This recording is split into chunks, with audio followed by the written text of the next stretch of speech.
Hello दोस्तों, नमस्कार। स्वागत है आपका आपके अपने यूट्यूब चैनल एनिमेस्वी क्लासेज में। आज हम मनोविज्ञान की टेस्ट सीरीज नंबर 1 पर चर्चा करने वाले हैं, जिसमें 15 क्वेश्चन हैं। बहुत ही महत्वपूर्ण क्वेश्चन हैं जो एग्जाम में बार बार पूछे जाते हैं। तो आइए शुरू करते हैं। मनोविज्ञान का अतीत बहुत प्राचीन है, परंतु इसका इतिहास अत्यंत संक्षिप्त है। कथन किसका है? ऑप्शन आपके सामने है: एबिंगहॉस, प्रेयर, जेम्स सली, होबाउस। इसका आंसर है एबिंगहॉस। एबिंगहॉस ने कहा था कि मनोविज्ञान का अतीत बहुत प्राचीन है, परंतु इसका इतिहास अत्यंत संक्षिप्त है। तो आप जानकारी ये बताता हूँ कि ये कैसे है।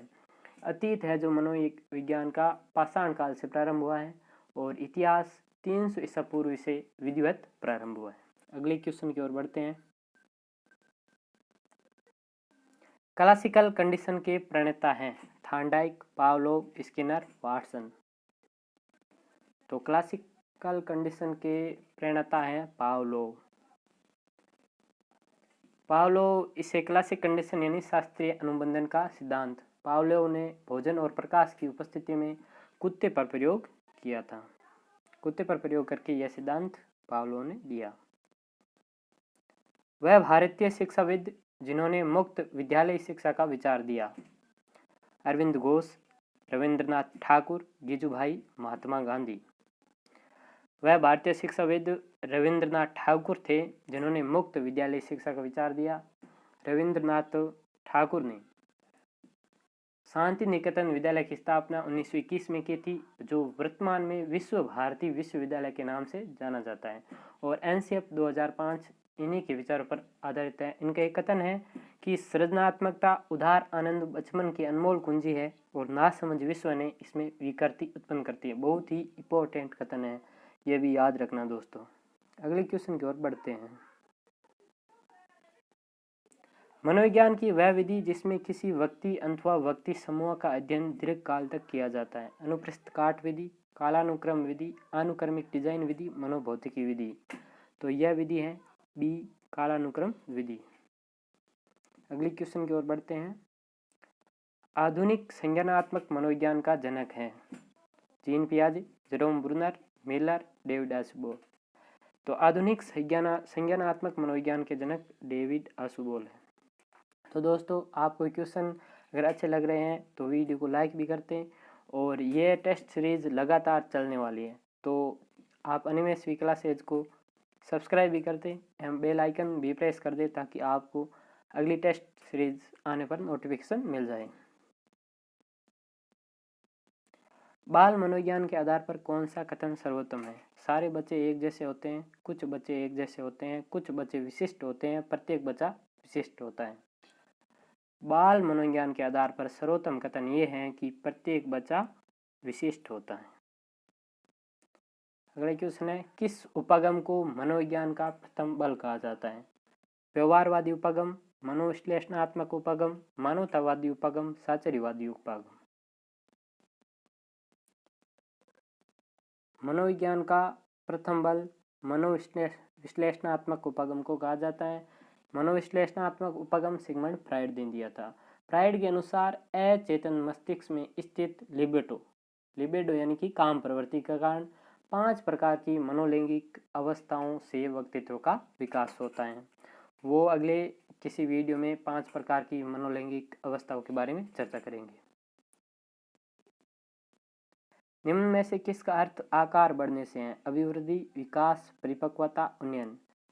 तो अभिवृद्धि का अर्थ है आकार बढ़ने से है। तो दोस्तों, अभिवृद्धि मापनीय है, अभिवृद्धि का मापन किया जा सकता है, और विकास अमापनीय है। अभिवृद्धि है जो विकास का एक अंग है। खिलौने की आयु कहा जाते हैं: पूर्व बाल्यावस्था को, उत्तर बाल्यावस्था को, शैशवावस्था को, किशोरावस्था को।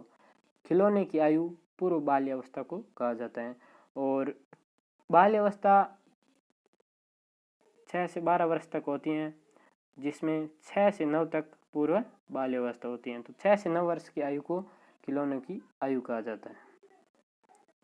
अगला क्वेश्चन है, किसने नैतिक विकास की सामाजिक ठेका निर्धारण की अवस्था प्रस्तुत की? गिलफोर्ड, जीन पियाजे, कोहलबर्ग, थार्नडाइक। तो नैतिक विकास की सामाजिक ठेका निर्धारण की अवस्था कोहलबर्ग ने प्रस्तुत की थी। याद रखना, बहुत ही इंपॉर्टेंट है। हाँ दोस्तों, वीडियो को लाइक करने का ठेका कोई टैक्स नहीं लगता है, इसलिए वीडियो को लाइक भी कर दें। और दोस्तों, अगर वीडियो को लाइक आपने किया तो हमें भी थोड़ा मोटिवेट मिलता है, तो वीडियो को लाइक ज़रूर करें। ब्रिजेज के अनुसार 3 वर्ष का शिशु खुश होता है, गुस्सा करता है। यह है स्वयंगात्मक व्यवहार, सामाजिक व्यवहार, सामान्य व्यवहार और आक्रामक व्यवहार। तो ब्रिजेज के अनुसार 3 वर्ष का शिशु खुश होता है, गुस्सा करता है, यह है स्वयंगात्मक व्यवहार। 1932 में अमेरिकी मनोवैज्ञानिक ब्रिजेज ने अपनी स्वयंगात्मक सारणी प्रस्तुत की थी, जिसमें 10 प्रकार के स्वयं बताए। और उन्होंने बताया कि जन्म के समय प्रथम संवेग उत्तेजना उत्पन्न होती है और 2 वर्ष तक आते आते सभी 10 स्वयं है जो प्रकट हो जाते हैं। अगला क्वेश्चन है, तर्क, जिज्ञासा तथा निरीक्षण शक्ति का विकास होता है 7 वर्ष, 11 वर्ष, 9 वर्ष, 6 वर्ष। तो 9 वर्ष तक तर्क, जिज्ञासा तथा निरीक्षण शक्ति का विकास हो जाता है। अगला क्वेश्चन है, एक अधिगम विकलांगता जिसमें लिखावट में कठिनाई शामिल है कहलाता है डिस्लेक्सिया, डिस्कैलकुलिया, डिस्ग्राफिया, ध्यान अभाव। तो एक अधिगम विकलांगता जिसमें लिखावट में कठिनाई शामिल होती है वो डिस्ग्राफिया कहलाता है। अगला क्वेश्चन है, छात्रों की चोरी करने की आदत को कैसे दूर किया जा सकता है? बालकों को पारितोषिक देकर, उदाहरण देकर, ताड़ना देकर, सजा देकर। इसमें से सर्वोत्तम चुनना है। तो छात्रों की चोरी करने की आदत को उदाहरण दे करके दूर किया जा सकता है, ये सर्वोत्तम है। बच्चे जैसा व्यवहार करना एक उदाहरण है युक्तिकरण, प्रतिगमन, प्रक्षेपण, क्षतिपूर्ति। तो बच्चे जैसा व्यवहार करना एक उदाहरण है प्रतिगमन। धन्यवाद दोस्तों, जय हिंद, जय भारत। मिलते हैं अगली टेस्ट सीरीज नंबर 2 में।